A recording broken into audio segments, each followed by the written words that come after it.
Hi, boys and girls.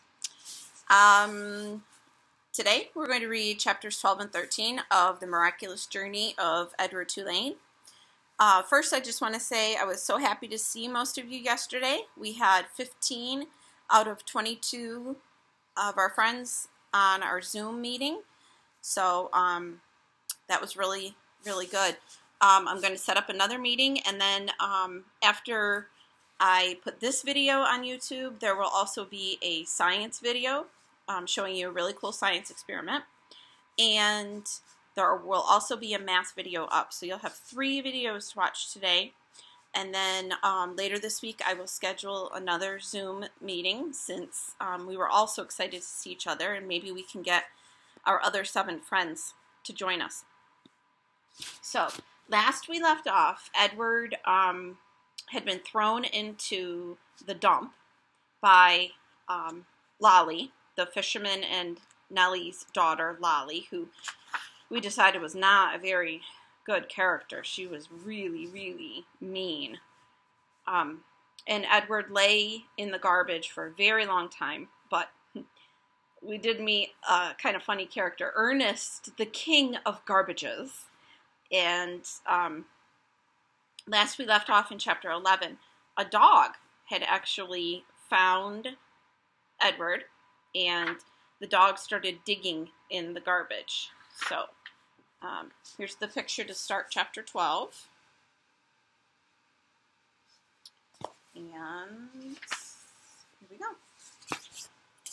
Edward did not have much time to savor the light, for the dog suddenly appeared above him, dark and shaggy, blocking his view.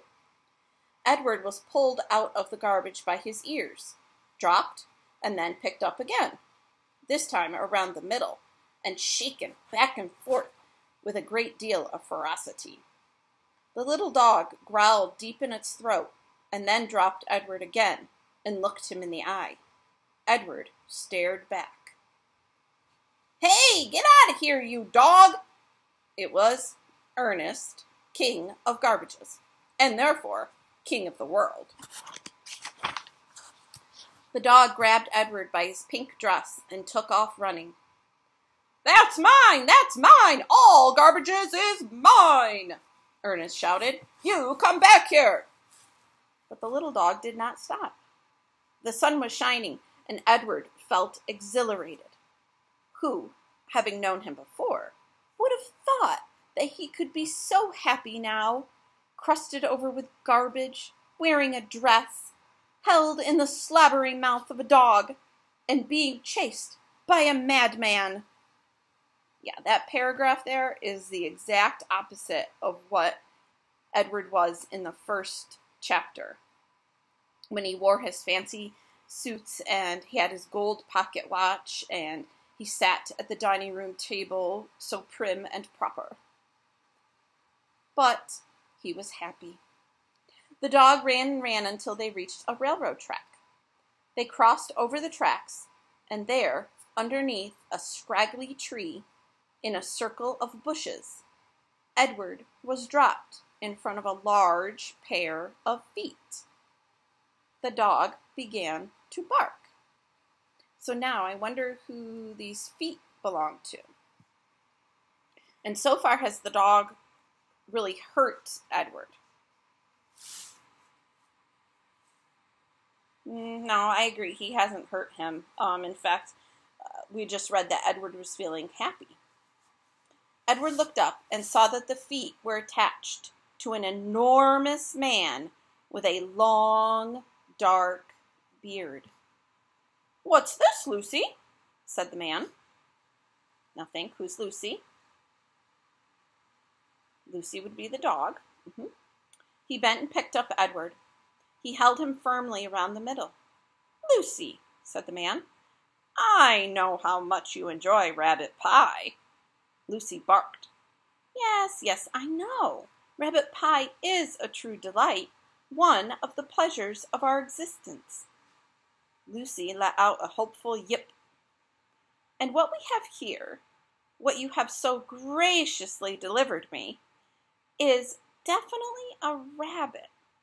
But the best chef in the world would be hard-pressed to make him into a pie. Lucy growled. This rabbit is made of china, girl. The man held Edward closer to him.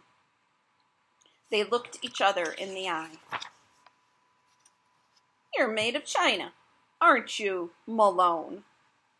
He gave Edward a playful shake. You're some child's toy, am I right? And you've been separated somehow from the child who loves you. Did you catch Edward's new name? Yes, it's Malone. So he went from Edward to Susanna to now he is called Malone. Edward felt again the sharp pain in his chest. He thought of Abilene. He saw the path leading up to the house on Egypt Street. He saw the dusk descending and Abilene running toward him. Yes, Abilene had loved him.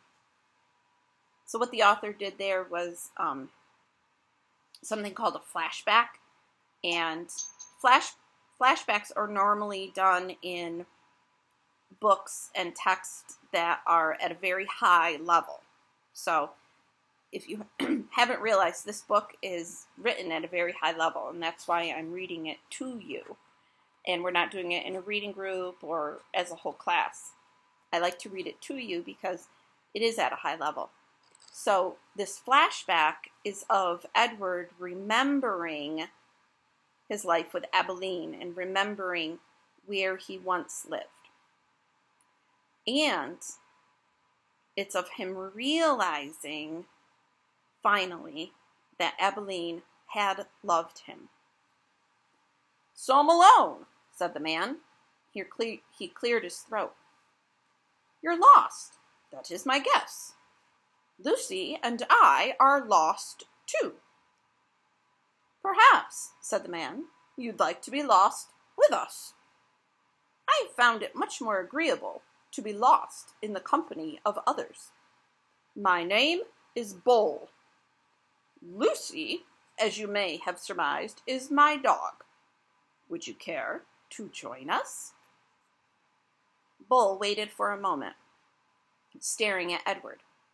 And then, with his hand still firmly around Edward's waist, the man reached one enormous finger up and touched Edward's head from behind. He pushed it so it looked as if Edward were nodding his head in agreement. Look, Lucy, he's saying yes, said Bull.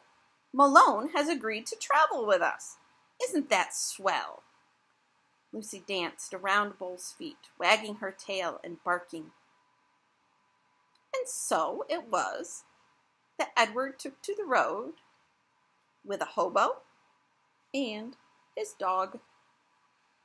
So, if you're not sure what a hobo is a word for a homeless person. So when Bull had said, Lucy and I are lost too, that means that Lucy and Bull don't have a home. So they are homeless, and they just kind of travel around and go from place to place. And it's kind of funny that Edward was picked up by Lucy, because that's exactly what Edward is. He doesn't have a home. He doesn't have a family. And so now he's going to become part of Bull and Lucy's family. So we have Bull, Lucy, and Malone. There's a picture. So you see Bull, and then Edward is in the, it looks like a backpack. They traveled on foot. They traveled in empty rail cars. They were always on the move. But in truth, said Bull, we're going nowhere. That, my friend, is the irony of our constant movement. Edward rode in Bull's bedroll, slung over Bull's shoulder, with only his head and ears sticking out. Bull was always careful to position the rabbit so that he was not looking down or up, but was instead forever looking behind him at the road they had just traveled. At night, they slept on the ground under the stars. I'll bet Edward likes that because he loves the stars. Lucy, after her initial disappointment about Edward being unfit for consumption, took a liking to him and slept curled up beside him. Sometimes she even rested her muzzle on his china stomach. And then the noises she made in her sleep, whimpering and growling and chuffing, resonated inside Edward's body. To his surprise, he began to feel a deep tenderness for the dog. Again, oh, sorry, my phone's ringing. Hold on.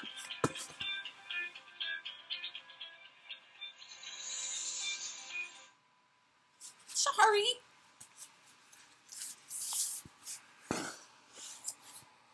So again, Edward is starting to feel that emotion that he didn't have in the beginning of the book. And that feeling is love. So I think this would probably be the third character. So we started with Lawrence and Nellie, and now he's feeling love for Lucy, the dog. During the night, while Bull and Lucy slept, Edward, with his ever-open eyes, stared up at the constellations. He said their names, and then he said the names of the people who loved him. He started with Abilene, and then went to Nellie and Lawrence, and from there to Bull and Lucy, and then he ended with Abilene. Abilene, Nellie, Lawrence, Bull, Lucy, Abilene. Isn't that funny? He starts and ends with Abilene.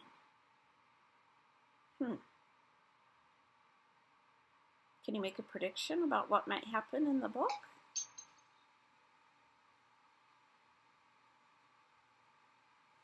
Think about it. I'm going to go through the names again. He goes through all the people that he's met. Abilene, Nellie, Lawrence, Bull, Lucy, Abilene. So I want you to think about what that might mean for the book. The author is kind of giving you a preview. And I want you also to notice that when Edward lists off these people, he's leaving out certain people. Did he mention Pellegrina? Nope. Did he mention Lolly? Nope. Did he mention the boys on the boat, Martin and Amos? Nope. I wonder why. See, Edward told Pellegrina, I am not like the princess. I know about love. There were times, too, when Bull and Lucy gathered around a campfire with other people. Bull was a good storyteller and an even better singer. Sing for us, Bull, the men shouted. Here's a picture. That's Bull and Edward, and they're sitting around the campfire. It's kind of surprising that he still has Edward dressed in a dress. He hasn't changed his clothes, and he's calling him Malone, wearing a dress. And I think of Malone more as a male name. Bull sat with Lucy leaning against his leg, and Edward balanced on his right knee, and he sang from somewhere deep inside himself. Just as Edward could feel Lucy's whimpers and growls resonate through his body at night, he could also feel the deep, sad sound of Bull's songs move through him.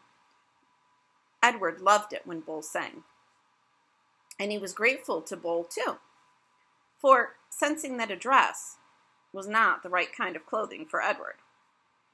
Malone, said Bull one night, it's not my desire to offend you, or to comment negatively on your choice of clothing, but I'm forced to tell you that you stick out like a sore thumb in that princess dress. And also, again, with no wish to offend you, the dress has seen better days.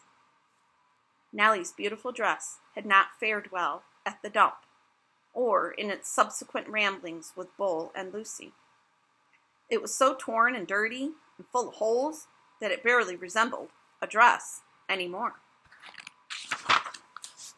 I have a solution, said Bull, and I hope that it meets with your approval.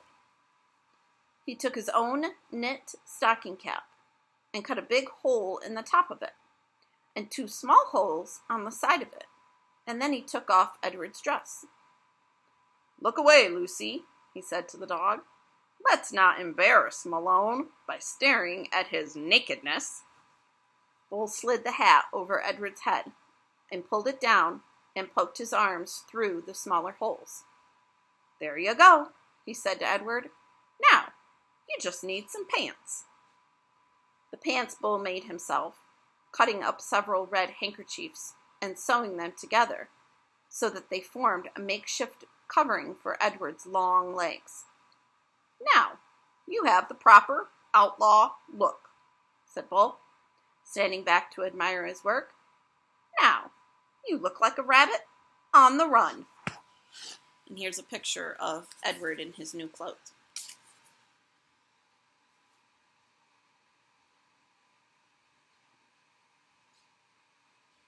Okay, we're going to stop there today, and so we have met